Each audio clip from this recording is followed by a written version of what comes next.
Merci. C'est vraiment très important de dire merci, de remercier quelqu'un qui vous a rendu service, qui a fait quelque chose pour vous ou encore qui vous a dit quelque chose de gentil. Mais quand quelqu'un vous dit merci ou merci beaucoup à vous, qu'est-ce que vous pouvez répondre? Comment pouvez-vous répondre poliment à un merci? Quelles sont les expressions équivalentes en français à You're welcome en anglais?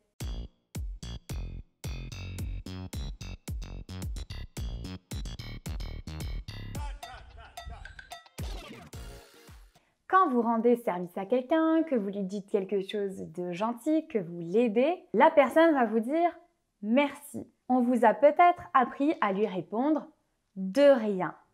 Merci, de rien. De rien, c'est la réponse de politesse la plus basique, la plus classique que vous pouvez entendre en français. De rien, ça veut vraiment dire que ce que vous avez fait n'était pas grand-chose. Il y a pourtant d'autres expressions que vous pouvez utiliser. Certaines sont plus polies, d'autres plus familières ou encore juste formelles. Nous allons en voir 6 ensemble aujourd'hui. Avant de commencer, je voudrais vous parler d'une plateforme qui peut vous aider à progresser en français de manière ludique, surtout si vous aimez le cinéma et les séries télévisées. Cette plateforme, elle s'appelle Lingopie et je la remercie vraiment de sponsoriser la vidéo d'aujourd'hui. Comme je vous l'ai déjà dit, je reçois beaucoup de demandes de partenariat, mais je choisis vraiment uniquement les marques ou les outils que je trouve vraiment super et surtout super utiles pour vous.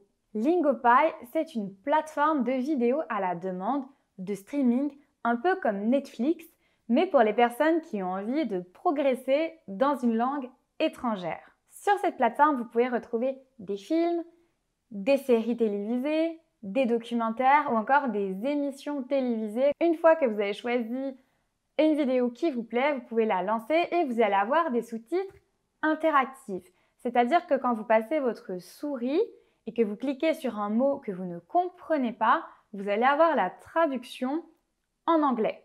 Automatiquement, les mots sur lesquels vous allez cliquer vont s'ajouter à des flashcards.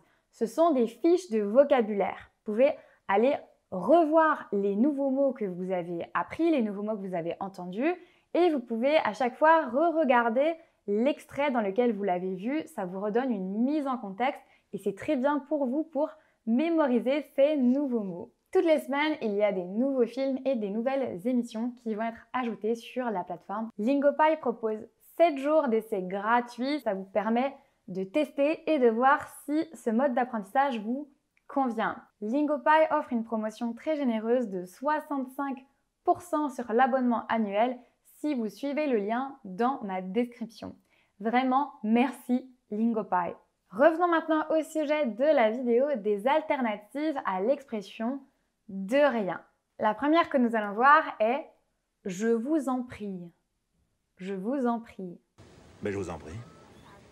C'est une des alternatives les plus classiques, les plus formelles et les plus polies à de rien. Vous allez utiliser cette expression si vous voyez la personne à qui vous vous adressez. Si vous lui dites vous et pas tu. En général, on utilise le vouvoiement soit parce qu'on ne connaît pas la personne, soit par respect. Je vous en prie, vous pouvez l'utiliser dans le cadre professionnel, dans des magasins, avec des inconnus.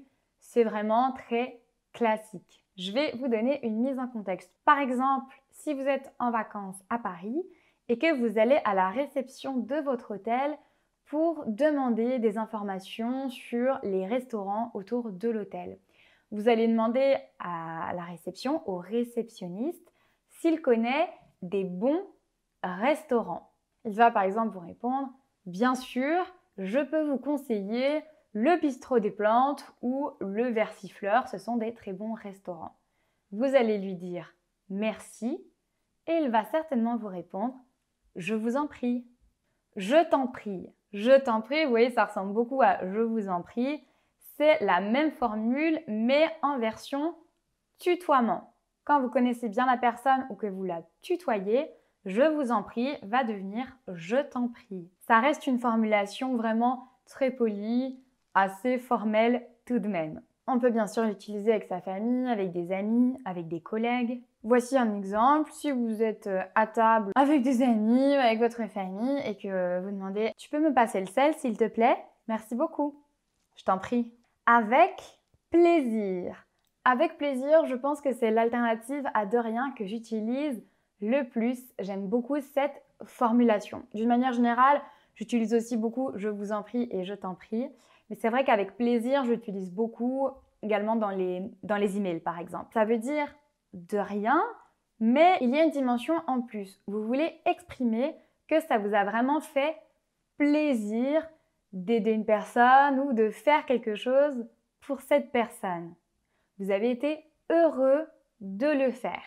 Ça ajoute un aspect un peu plus sympathique à la formule. Comme je vous en prie ou je t'en prie, ça reste formel. Vous pouvez l'utiliser avec tout le monde, aussi bien avec des inconnus qu'avec des personnes que vous connaissez. Voici une mise en contexte.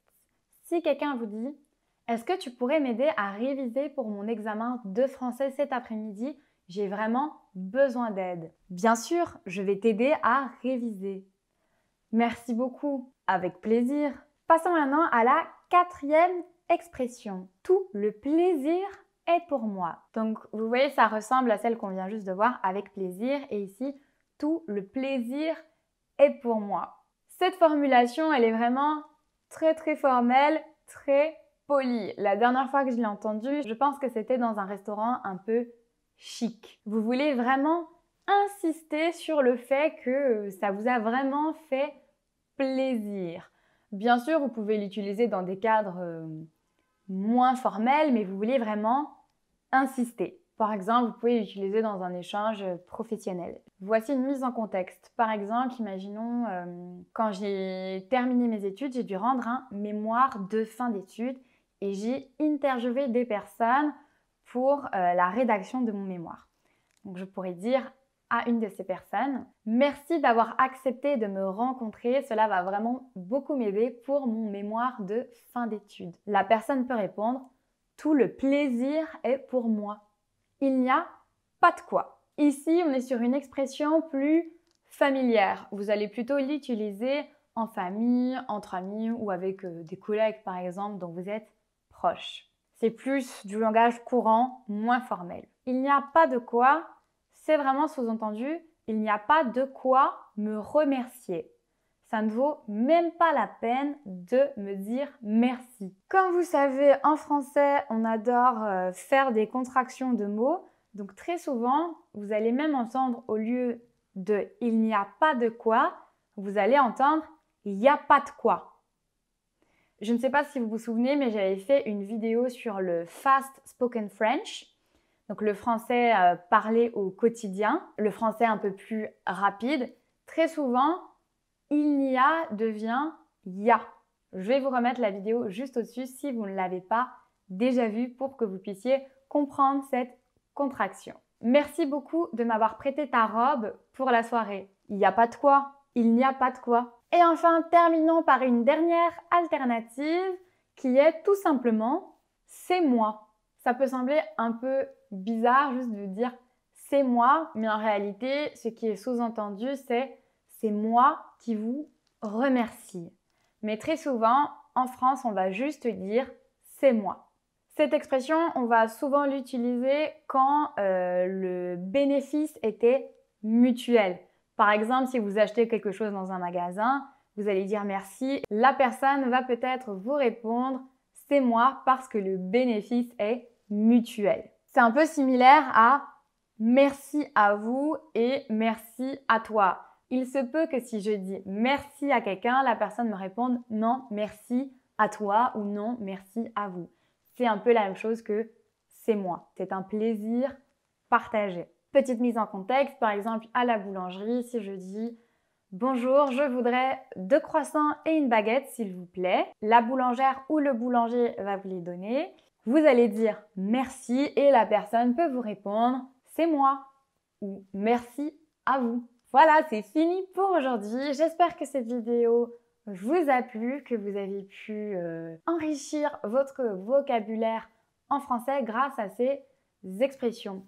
Mettez-moi en commentaire si vous connaissez d'autres alternatives à de rien, parce qu'il y en a d'autres, on ne pouvait pas toutes les voir ici aujourd'hui. Si vous avez aimé cette vidéo, soutenez la chaîne en mettant un j'aime. Et si vous n'êtes pas encore abonné, n'oubliez pas de le faire et surtout d'activer la cloche pour recevoir toutes mes vidéos.